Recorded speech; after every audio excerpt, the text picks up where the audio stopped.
নমস্কার, আপনারা দেখছেন এখন দাসপুর বার্তা। ঘাটাল কুশপাতার কৃষ্ণ মন্দির থেকে রথযাত্রার রশ্মিতে টান দিলেন ঘাটাল মহকুমা শাসকও। 27 জুন শুক্রবার ঘাটালের কুশপাতায় অবস্থিত কৃষ্ণ মন্দির থেকে রথযাত্রা শুরু হয়েছে বিকেলে।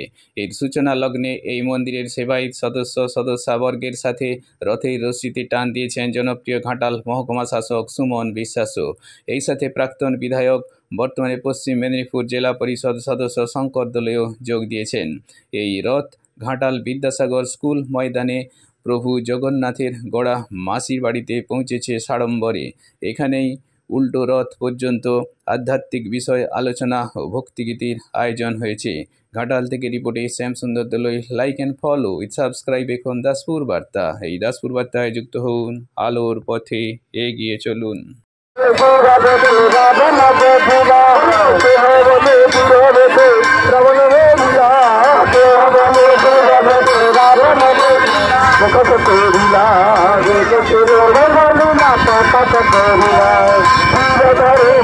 Thank you.